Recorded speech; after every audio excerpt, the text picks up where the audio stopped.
بلا تاخیر کے میں بہت ہی مشہور و معروف شخصیت حضرت مولانا مفتی محمد مجاہد الحق صاحب قاسمی دامت برکاتہم العالیہ سے گزارش کرتا ہوں کہ حضرت مجاہد الحق صاحب تشریف لائیں اور اپنی قیمتی باتوں سے ہم سبوں کو محظوظ فرمائیں۔ وقت کا خاص خیال رکھتے ہیں۔ الحمدللہ رب العالمین والصلاة والسلام علی نبیہ صلی اللہ علیہ وسلم۔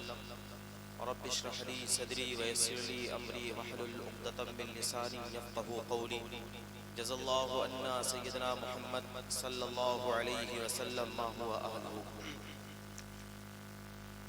اسٹیج پر رونق افروز حضرات علماء کرام اور حفاظ کرام، شعراء کرام اور ہمارے سامنے بیٹھے ہوئے سامعین اکرام، پردہ نشین خواتین، میرے بھائیوں، آج یہ جلسہ تکمیل قرآن کریم کے موقع پر عظیم الشان جلسے کا انعقاد کیا گیا ہے۔ اسی مناسبت سے چونکہ وقت مختصر ہے اور مقررین کی فہرست بہت طویل ہے، چند گزارشات آپ حضرات کے سامنے عرض کرنا چاہتا ہوں۔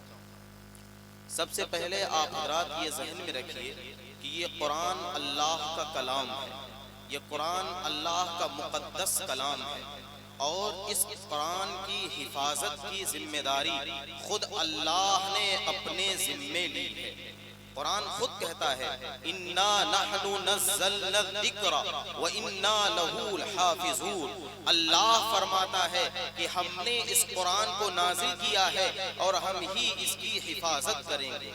اسی وجہ سے آسمانی کتابیں اور بھی بہت ساری ہیں، 127 صحیفے نازل ہوئے، تورات بھی نازل ہوئی، زبور بھی نازل ہوئی، انجیل بھی نازل ہوئی، لیکن کسی کی حفاظت کی ذمہ داری اللہ نے اپنے ذمہ نہیں لی۔ اسی لیے ان کتابوں میں تحریف ہو گئی، یہ کتابیں اپنی اصلی شکل میں باقی نہیں رہی، لیکن 1400 سال ہو گئے ہیں قرآن کو نازل ہوئے، آج تک قرآن میں ایک شوسے کا، ایک نقطے کا، ایک آیت کا بھی فرق نہیں آ سکا ہے۔ یہ اللہ کا کلام اور قرآن جس نے اتارا وہ ذات بھی سب سے اعلیٰ، سب سے بلند۔ قرآن کس کی طرف سے اترا؟ تنزیل من رب العالمین۔ یہ قرآن اللہ کی طرف سے نازل کیا گیا، اور اللہ کی ذات کتنی بلند ہے، بادشاہوں کا بادشاہ، سلاطین کا سلاطین، وہ قادر مطلق جو ملک ہے، قدوس ہے، سلام ہے، مومن ہے، مہیمن ہے، عزیز ہے، جبار ہے، متکبر ہے، خالق ہے، باری ہے، مصور ہے، غفار ہے، قہار ہے، وہاب ہے، رزاق ہے، فتاح ہے، مالک الملک ذو الجلال والاکرام ہے، ہر چیز پر اس کی قدرت ہے۔ کل من علیہا فان ویبقى وجہ ربک ذو الجلال والاکرام۔ ہر شے فانی ہے، صرف ایک اللہ کی ذات ہمیشہ سے ہے، ہمیشہ رہے گی، ازل سے ہے، ابد تک رہے گی، اس پر کبھی فنا تاری نہیں ہو سکتی۔ یہ اس ذات کا کلام ہے۔ آپ اندازہ کیجئے، اگر کسی کلام کی عظمت کو دیکھنا ہو، اگر کسی کلام کی برتری کو دیکھنا ہو تو صاحب کلام کو دیکھا جاتا ہے۔ ایک بات ہم کہتے ہیں لیکن اس بات میں اتنی طاقت نہیں رہتی، وہی بات موجودہ وقت کا پردھان منتری کہتا ہے، اس بات کے اندر طاقت پیدا ہو جاتی ہے، اس بات کے اندر قوت پیدا ہو جاتی ہے۔ ایسے ہی صاحب کلام کے بدلنے سے کلام میں قوت پیدا ہو جاتی ہے۔ آپ اندازہ کیجئے اس قرآن کے تقدس کا، آپ اندازہ کیجئے اس قرآن کی برتری کا کہ یہ کل جہان کے مالک کون و مکان اللہ رب العزت کا کلام ہے۔ تو جس نے یہ قرآن اتارا وہ کائنات کا شہنشاہ، اور جس پر یہ قرآن اترا وہ اللہ کی بات سب سے بڑی ذات رکھنے والا۔ یہ قرآن کس پہ اوپر اترا؟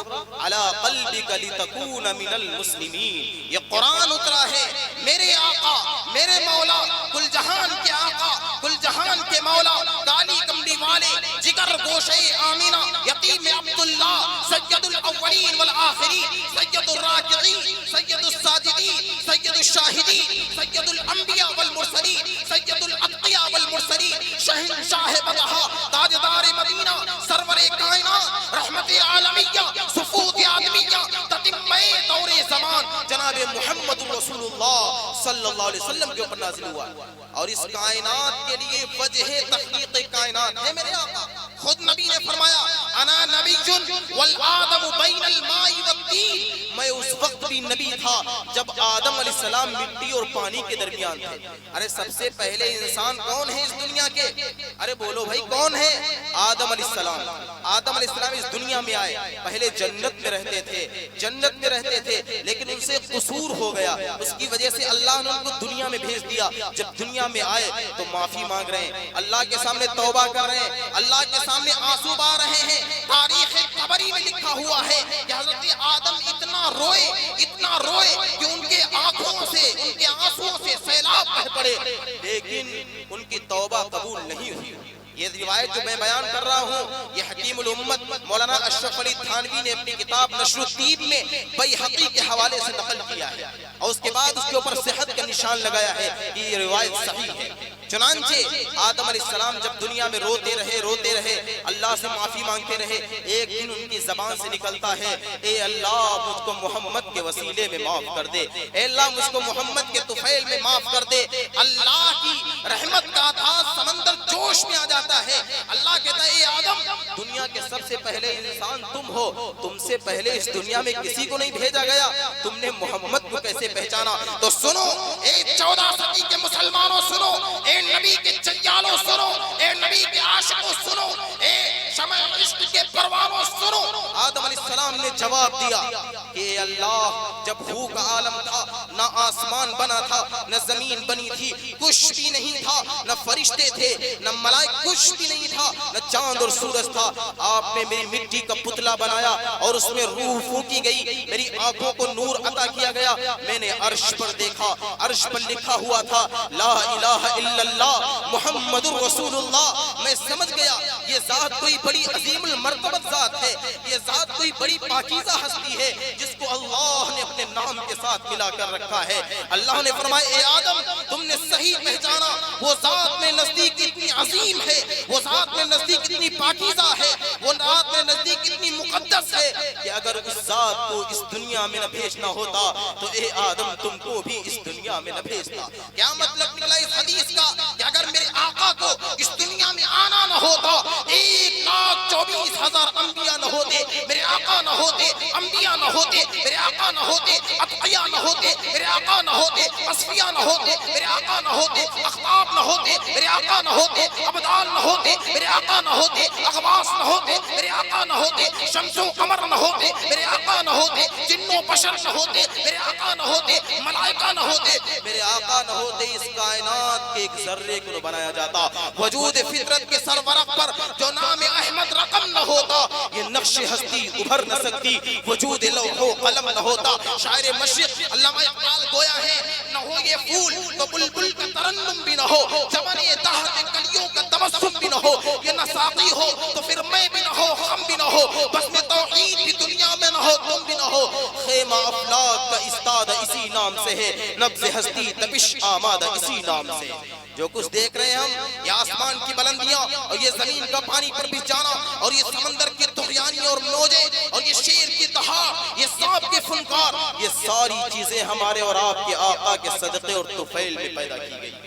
تو قرآن جس نے اتارا وہ ذات بھی اعلیٰ، اور قرآن جس کے اوپر اترا وہ ذات بھی سب سے اعلیٰ، جس کو دیکھ کر کے جبریل امین جو گویا ہوئے تھے آفاقہا گردید ام مہرے بتا ورزید ام بسیار خوبا دید ام ولیکن تو چیزیں دی گری۔ جبریل نے کہا تھا اے اللہ میں نے آسمانوں کا سفر کیا، میں نے مشرق سے لے کر کے مغرب کا سفر کیا، میں پوری دنیا کے چپے چپے کو میں نے چھانا، میں نے آدم سے لے کر کے عیسیٰ علیہ السلام کو دیکھا، میں نے اس جیسا حسین چہرہ کوئی نہیں دیکھا۔ اللہ نے کہا تھا اے جبریل تم ایسا بچہ دیکھتے کہاں سے، کیونکہ بنانے والے نے تو ایسا بچہ کوئی بنایا ہی نہیں۔ حدیثوں میں آتا ہے کہ نبی کو جس سانچے میں بنایا اللہ نے بنانے کے بعد توڑ دیا کہ جاؤ اب قیامت تک کوئی دوسرا ایسا بچہ نہیں بنایا جائے گا۔ حسن یوسف دم عیسیٰ ید بیضا داری، حسن یوسف دم عیسیٰ ید بیضا داری، آج خوبا ہمدارند تو تنہا داری۔ تو قرآن جس نے اتارا وہ ذات بھی سب سے اعلیٰ، قرآن جس پر اترا وہ ذات بھی سب سے اعلیٰ.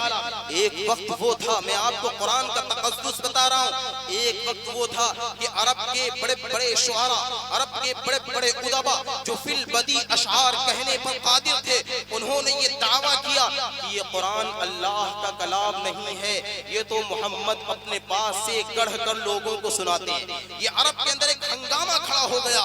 تمام عرب کے مشرکین یہ کہہ رہے ہیں کہ یہ قرآن اللہ کا کلام نہیں ہے, یہ قرآن تو محمد کا گڑھا ہوا کلام ہے. اس وقت قرآن نے دو ٹوک چیلنج کیا تھا, وَإِن كُنتُمْ فِي عَيْبٍ مِّمَّا نَزَّلْنَا عَلَىٰ عَبْدِنَا فَأْتُوا بِسُورَةٍ مِّن مِّثْلِهِ. اے لوگوں, اے عرب کے فصحاء, اے عرب کے بلغاء, اے عرب کے ادبا, سن لو, اگر قرآن اگر کسی آدمی کا گڑھا ہوا کلام ہے تو ہم تم کو چیلنج کرتے ہیں, اس قرآن کی ایک آیت بنا کر کے دکھا دو, ایک آیت بنا کر کے دکھا دو. جب قرآن نے یہ چیلنج کیا تو عرب کے بڑے بڑے شعراء جمع ہوئے اور پوری کوشش کر ڈالی, پوری محنت کر ڈالی کہ قرآن جیسی ایک آیت بنا دیں, لیکن ایک آیت نہیں بنا سکے. اخیر میں ان کو کہنا پڑا کہ اس قرآن کی فصاحت بتاتی ہے, اس قرآن کی بلاغت بتاتی ہے, اس قرآن کا اسلوب بتاتا ہے, اس قرآن کا انداز بتاتا ہے, اس قرآن کی کشش بتاتی ہے, اس قرآن کی نورانیت بتاتی ہے کہ یہ مخلوق کا کلام نہیں ہے,